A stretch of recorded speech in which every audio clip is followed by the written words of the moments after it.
دوستای عزیز سلام، وقت بخیر. امید که همه شما جور و صحتمند باشین در گوشه دنیا که هستین.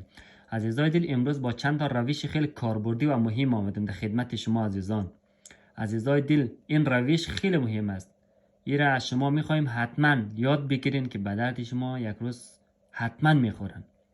عزیزای دل، امروز ما در شما نشان میدم چطوری واتساپ خود چک کنیم که کسی هک نکرده باشد، یا هم چطوری امنیت واتساپ خود بالا ببریم تا کسی نتواند در راحتی واتساپ ما را هک کند. و سومیم این که چطوری شماره واتساپ خود بدل کنیم یا چنج کنیم تا هیچ گونه چت، عکس یا هم ویدیو از واتساپ ما حذف شود. پس اگر این روش رو میخواین یاد بگیرین، بیاین با هم یک جای کار کنیم. از زای دل میریم روی واتساپ ما. خب اینجا میریم روی واتساپ. روی همین برای که چک کنید واتساپ شما هک شده یا نه، روی همین دستگاه های پیوند داشته کلیک کنید. خب اینجا که وقت کلیک میکنید در روی صفحه دیگه باز میشه که اینجا هیچ چیزی موجود نیست، به خاطر که واتساپ ما کسی هک نکرده. اگر کسی واتساپ شما رو هک کند، اینجا نشان میده که چند تا دستگاه در واتساپ شما فعال است. اگر واتساپ شما رو هک کرده باشن، شما در راحتی از اینجا میتونید بیرون بندازین. حتما در هر یک هفته یا هر یک ماه اینجا رو چک کنید که کسی شما رو هک نکرده باشد. از زای دل از اینجا میریم بیرون. خب اینجا رفتیم بیرون، روی همین حساب کلیک میکنیم. اینجا به خاطر امنیت آمدیم. از زای دل اینجا میریم روی اعلان های امنیتی. خب میایم پایین. عزیزای دل، اینجا این خیلی مهم است که این روشن بانید همیشه. این برای امنیت واتساپ شما است. امنیت واتساپ شما رو بالا میبره. این حتما روشن بانید. عزیزای دل دوباره پس میریم. عزیزای دل روی همین پایینی تایید 2 مرحله‌ای کلیک کنید.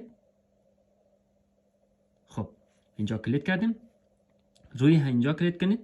عزیزای دل اینجا واتساپ از پیش شما یک رمز 6 رقمی میخوایم که این رمز حتما بزنید که بعد از مثلا در هر 2-3 روز بعد یک دفعه یا هم در هفته یک بار این رمز از پیش شما میخواید. اگر رمز نزنین نمیتونین داخل واتساپتون شوین. مثلا یک کد میزنین، مثلا میزنیم یک چیزی. خب اینجا دوباره تکرار میکنیم. عزیزای دل اینجا ایمیل میخوایم. من نمیخوایم ایمیل بزنم و شما میتونید ایمیل 2 بار ایمیل میخواید، ایمیل بزنید و بعد از ایمیل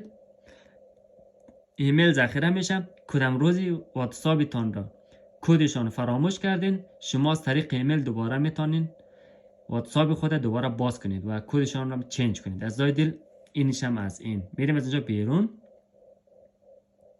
خب اینجا میریم روی همین تغییر شماره، روی این کلیک میکنیم. عزیزای دل اگر میخواین شماره خود بدل کنید، نیاز نیست که واتساپ خود کاملا غیر فعال کنید، دوباره یک شماره دیگه فعال کنید. شما از اینجا میتونید در راحتی شماره خود چنج کنید.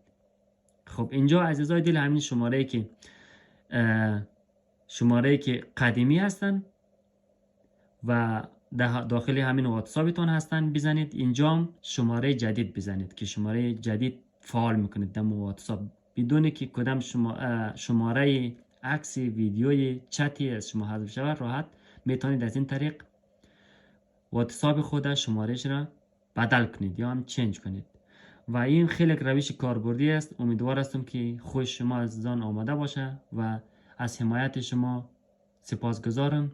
و اگر میخواین که ویدیوهای خوبتر و عالیتر برای شما از آن درست کنم، حتما کامنت بدین و ما را حمایت کنین. تشکر از شما عزیزان.